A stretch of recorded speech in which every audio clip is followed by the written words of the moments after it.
Good morning everyone and welcome to another Hour of Crypto video. Today's markets, they have seen a massive jump. 6.11% for Bitcoin, almost 11% for Ethereum, and a 6% for the whole global crypto market. This is attributed to the fact that Ethereum's Goerli testnet merge has been successful.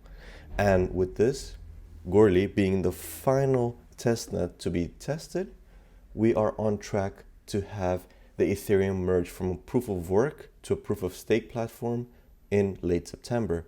And this is incredible news. We will speak about this later, but it has caused the price of Ethereum to shoot up by 11% over the past 24 hours. Similarly, the whole market reacted positively in this news because Ethereum is the second largest cryptocurrency, and as a result, the whole crypto market reacted positively with it.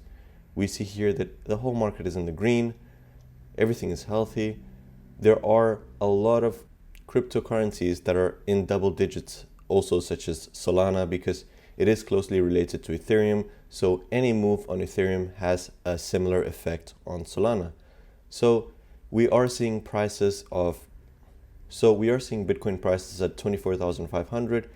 These are prices we haven't seen in a very long time, and it's very, very good news. It's encouraging news, and we are seeing a recovery after the prices of cryptocurrencies collapsed, and we saw Bitcoin at around 18,000.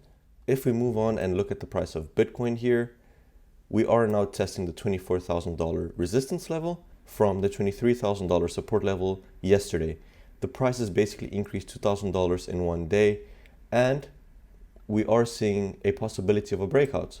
And if there is a breakout, we will see the price of Bitcoin going up to 25,000 and then testing the 28,000 and maybe even the 30,000, because the next resistance level is 25,000. And after that, it is commonly known that Bitcoin's resistance and support level in the long term are 30,000 and 28,000 respectively. So it's only a matter of time to see whether the whole geopolitical and economic situation in the world remains the same or improves. If that's the case, we will see a price shoot. But if that's not the case, then we might see the price stagnating at around 24,500. Or if the situation deteriorates, especially with the China-Taiwan situation and the US getting involved, we might even see the price of Bitcoin going back down to 23,000, maybe 22,000, due to the fact that any increase in geopolitical risk has a negative effect on risky assets. And as we know, crypto is a risky asset. So the Ethereum merge on track as Goerli test merge successfully finalized. After Ropsten and Sepolia, which were the previous testnets that were successfully merged as well, Goerli was the last remaining testnet scheduled to undergo the merge, officially becoming a proof of stake blockchain as of 1:45 a.m. And it went without a hitch. Obviously, there were some lingering and teething problems, but it wasn't any major issues that can't be solved in the short term. And now, if there are no delays, the Ethereum merge itself has been set for the 19th of September. So Ethereum developer Marius van der Weyden noted that there was some confusion in the network because two different terminal blocks and lots of non-updated nodes slowed down the process slightly, but he stated that things were looking quite good. So there were some minor issues, but there were also some minor issues in the previous testnet merges, which is normal. We are dealing with blockchain. We are dealing with a complicated and complex technology. It's not very easy to create these merges, especially when you want to merge from proof of work to proof of stake. So issues will be there, but they can be ironed out as long as they're not major. And in this case, it's not major. And the fact that we have the last testnet merged without much of a hitch means that Ethereum's merge on September 19th will go without a hitch. And this Ethereum merge is being seen as one of the most significant upgrades in blockchain history. The merge will significantly reduce Ethereum's energy consumption, and this is because on proof of work you need to mine the coins, and in order to mine the coins you need electricity to power the GPUs that are used to mine the coins. So it's not very energy efficient, but with the merge going through and becoming a proof of stake platform, this will go from a situation where you have coins needing to be mined to a situation where in order for new coins to be created, all the users of the Ethereum network need to do is just stake the Ethereum. So the energy consumptions will go down by 99%. Also, it will bring the network one step closer to its long-term scalability, security, and sustainability goals. So in terms of scalability, we will see the network becoming a lot faster, a lot quicker. Transactions are no longer taking minutes or even hours. It will be instantaneous, just as how Solana is.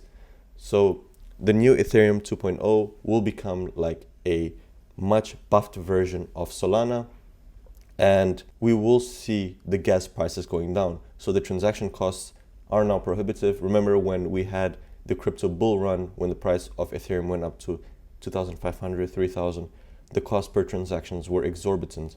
But with Ethereum 2.0 and with the merge, the cost will decrease and it will be near zero. And once this merge is complete, the next major landmark for the Ethereum network will be the multi-phase sharding upgrade that will significantly enhance the distribution of data storage requirements, enabling rollups to be even cheaper and making nodes easier to operate. So sharding essentially involves spreading the Ethereum database horizontally across shard chains, giving the network greater capacity while taking the strain off the core network. So instead of all the transactions being concentrated on the main network, we will have horizontal shards, which are layers within the network where the transaction can be processed very quickly without having to go through the main network. Sort of like a layer 2 solution, but in a more complicated process. And this is more tailored to Ethereum. And if this goes through, we will see greater capacity, we will see transaction costs going down even further, and we will see transaction speeds increasing, as well as improving the Ethereum network's stability and security. And obviously, because the Goerli testnet went on successfully, we saw the price gaining by about 10% in the last 24 hours. So OpenSea introduces new stolen item policy to combat NFT theft. So before we get into it, let's look at how NFTs can be stolen.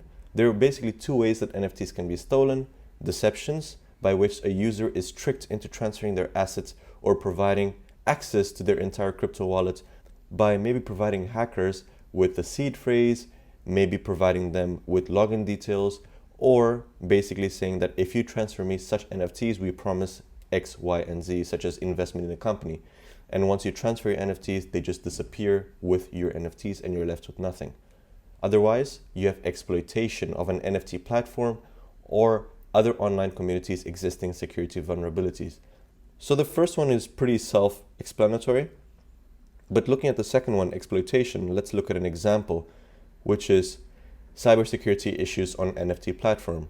For example, Nifty Gateway, a popular digital marketplace owned by cryptocurrency exchange Gemini, experienced a straight-up hack in March 2021 in which several users had their accounts stolen and found themselves locked out, watching as their NFT assets were pilfered in an old-fashioned smash and grab.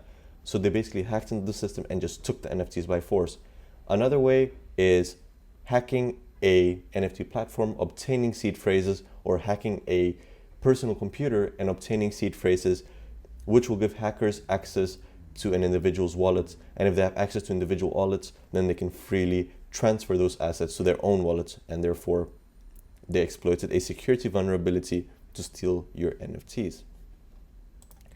Going back to OpenSea, in an announcement, the firm highlighted that its policies were made considering United States laws, where knowingly allowing the sale of stolen items is prohibited. So there were situations where buyers who unknowingly bought stolen items were penalized, even though they were not at fault. Because of this, and the NFT community's feedback, the marketplace has adjusted its policy to expand the use of police reports. Previously, police reports were used within the platform in escalated disputes. With the new updates, they'll be used to confirm all stolen item reports within the NFT platform. And this will increase maybe the investigation and recovery of NFT which were stolen, and it will also prevent those who unknowingly sell their NFTs from being fined where they're not even at fault. And I think this is a good initiative because it will allow more people to report their stolen NFTs. It will allow them to have their word put out there and ensure that all stolen NFTs are publicly recorded, not only in the platform itself, but at the police station in the record books as well. So On the other end, without a police report within 7 days, the platform will enable the buying and selling of the reported item again to avoid fake reports. And this makes sense because there might be fake reports, and if they don't submit a police report and if they can't prove that the NFTs that were stolen were theirs, then I mean there is no reason for them to not sell those items because they're not proven to be stolen actually. So in future, the company will enhance their security features in order to combat NFT theft and fraud by working on automating threats and theft detection. So NFTs, because of their popularity, because of the ease of access, has been the target of a lot of hacks and a lot of fraud, where users have seen millions or even billions of dollars worth of NFTs being stolen.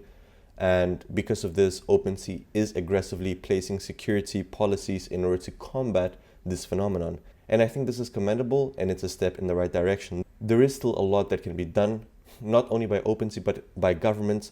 Regulations need to be designed in order to prevent NFT theft, in order to prevent fraud. And this, I think, will come in the future. But for now, this is a good first step. And with that, we come to the end of today's video. Thank you very much for watching. If you enjoyed the video, please leave a like, hit the subscribe button, and share this video with your family and friends. Invest wisely, and cheers.